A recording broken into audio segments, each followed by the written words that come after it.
Shalom, salam damai. Kita sambung dengan kitab Keluaran bab 18 dengan judul perikop Pengangkatan Hakim-Hakim. Keesokan harinya, duduklah Musa mengadili di antara bangsa itu, dan bangsa itu berdiri di depan Musa dari pagi sampai petang. Ketika mertua Musa melihat segala yang dilakukannya kepada bangsa itu, berkatalah ia, "Apakah ini yang kau lakukan kepada bangsa itu? Mengapakah engkau seorang diri saja yang duduk, sedang seluruh bangsa itu berdiri di depanmu dari pagi sampai petang?" Kata Musa kepada mertuanya itu, "Sebab bangsa ini datang kepadaku untuk menanyakan petunjuk Allah. Apabila ada perkara di antara mereka, maka mereka datang kepadaku, dan aku mengadili antara yang seorang dan yang lain. Lagi pula, aku memberitahukan kepada mereka ketetapan-ketetapan dan keputusan-keputusan Allah." Tetapi mertua Musa menjawabnya, "Tidak baik seperti yang kau lakukan itu. Engkau akan menjadi sangat lelah, baik engkau, baik bangsa yang beserta engkau ini. Sebab pekerjaan ini terlalu berat bagimu, takkan sanggup engkau melakukannya seorang diri saja. Jadi sekarang dengarkanlah perkataanku. Aku akan memberi nasihat kepadamu, dan Allah akan menyertai engkau. Adapun engkau, wakililah bangsa itu di hadapan Allah, dan kau hadapkanlah perkara-perkara mereka kepada Allah. Kemudian haruslah engkau mengajarkan kepada mereka ketetapan-ketetapan dan keputusan-keputusan, dan memberitahukan kepada mereka jalan yang harus dijalani dan pekerjaan yang harus dilakukan. Di samping itu, kau carilah dari seluruh bangsa itu orang-orang yang cakap dan takut akan Allah, orang-orang yang dapat dipercaya dan yang benci kepada pengejaran suap. Tempatkanlah mereka di antara bangsa itu menjadi pemimpin 1.000 orang, pemimpin 100 orang, pemimpin 50 orang, dan pemimpin 10 orang. Dan sewaktu-waktu mereka harus mengadili di antara bangsa, maka segala perkara yang besar haruslah dihadapkan mereka kepadamu, tetapi segala perkara yang kecil diadili mereka sendiri.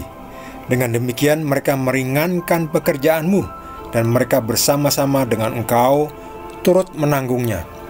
Jika engkau berbuat demikian dan Allah memerintahkan hal itu kepadamu, maka engkau akan sanggup menahannya, dan seluruh bangsa ini akan pulang dengan puas, senang ke tempatnya."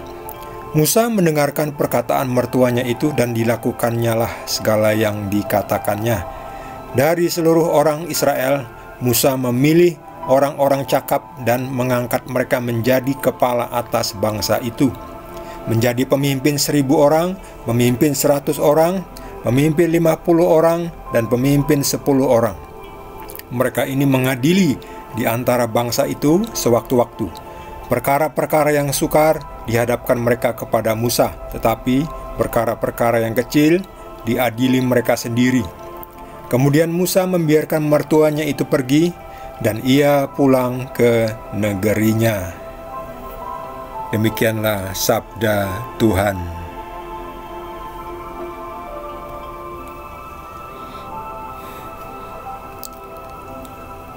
Dari perikop ini kita bisa belajar juga tentang tata cara pemerintahan pada saat ini. Di negara kita mengenal sistem pemerintahan pusat, pemerintahan daerah. Ada presiden yang memimpin seluruh negara, maksudnya seluruh rakyat di negara itu. Lalu di bawahnya ada gubernur yang memimpin satu provinsi.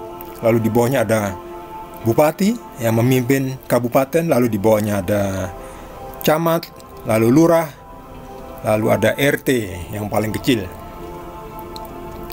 Nah, ini Musa juga mengalami seperti itu. Sebelumnya Musa ini rutin duduk di hadapan banyak orang, sementara orang lain berdiri. Lalu mereka yang punya pertanyaan atau punya perkara atau punya perselisihan di antara mereka datang kepada Musa untuk mendapatkan pengadilan, untuk mendapatkan keadilan. Jadi Musa menjadi hakimnya. Tetapi apa kekurangannya? Seperti kata Yitro, mertuanya, Musa ini menjadi satu-satunya hakim, satu-satunya penyelenggara keadilan. Nah, itu sangat membebani Musa. Ya kalau bisa bagus, tapi kan ini rakyat Israel kan waktu itu ada kurang lebih 600.000 orang, ya, laki-laki saja. Kalau sehari saja ada 100.000 yang datang, bagaimana capeknya coba? Dikatakan di sini dari pagi sampai petang. Dari pagi sampai petang.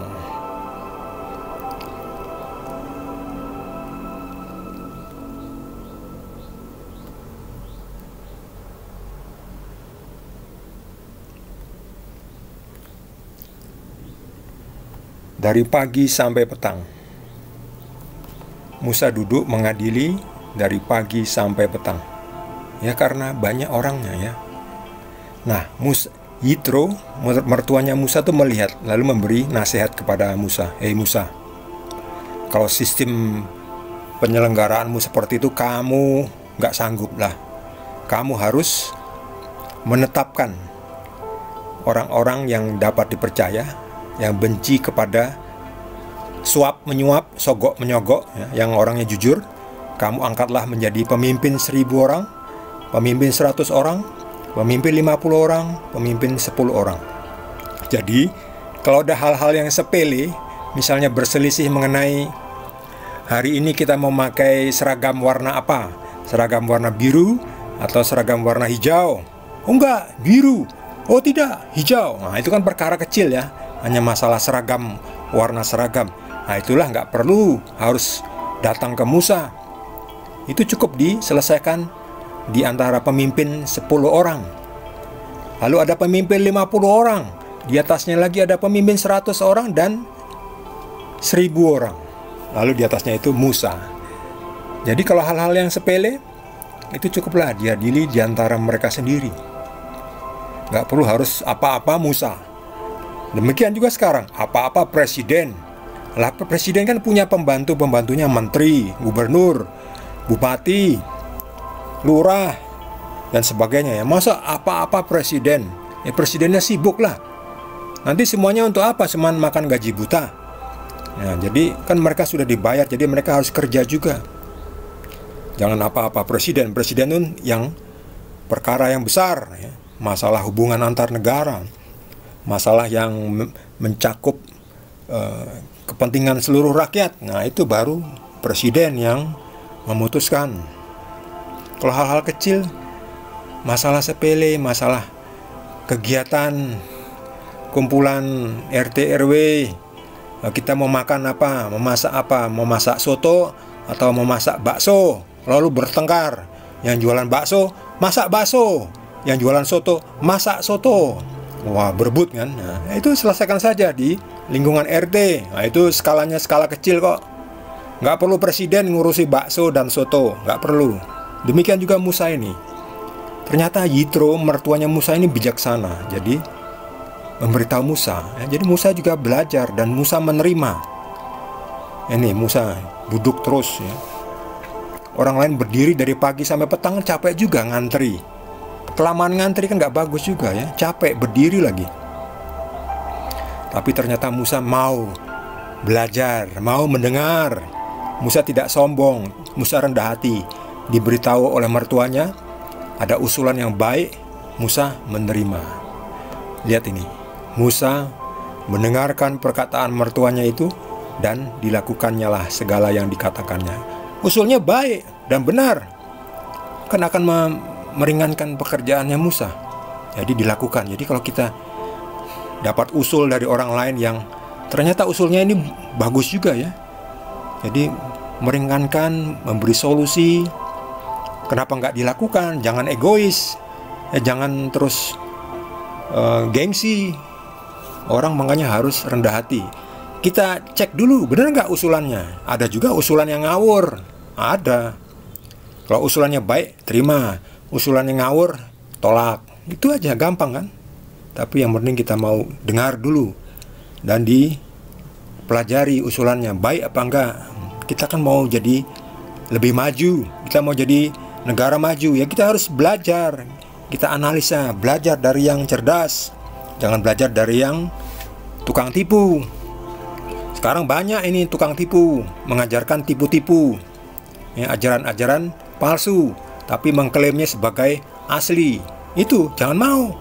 Anda bodoh kalau mau ditipu, ya, diberi ajaran yang palsu. Hati-hati, dicek dulu kebenarannya, dicek, bener nggak? Dianalisa. Ya, semua yang asli itu datang lebih dahulu, yang palsu datang setelahnya, ya. Yang datang belakangan itu yang palsu. Jadi Anda jangan mau ditipu oleh yang palsu-palsu itu, seolah-olah asli. Yang asli itu datang duluan. Nah, yang datang belakangan, kalau mau mengutip, ngutiplah yang benar, ya. Jangan ngutip diubah-ubah, ya. Itu namanya ngawur, ya. Ngutip kok diubah-ubah. Kali ngutip tuh apa adanya. Alkitab itu isinya perjanjian lama dan perjanjian baru.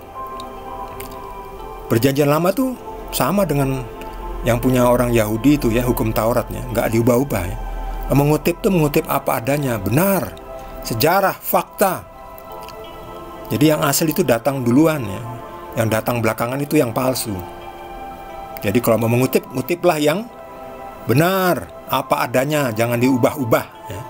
Diubah-ubah lalu diklaim sebagai yang asli, lalu mengecap yang sebelumnya, yang datang duluan sebagai palsu. Ngawur kan, otaknya di mana itu? Jadi ikuti yang benar. Kita seperti Musa, ya, kita analisa usulannya, benar nggak? Ajarannya benar nggak? Kalau benar kita terima, ya. Kalau salah, ngawur, tidak sesuai fakta sejarah, tolak. Kita ikuti yang benar, kita ikuti Tuhan Yesus. Bagi saudara yang mendapatkan tambahan pencerahan dari Tuhan Yesus, boleh juga berbagi dengan kita semua. Bagi yang belum subscribe, jangan lupa di subscribe dan juga di like. Boleh juga di komen dan juga di share, supaya orang lain juga bisa mendapatkan fakta sejarah yang benar, pemberitaan yang benar. Terima kasih. Tuhan Yesus berkati kita semua.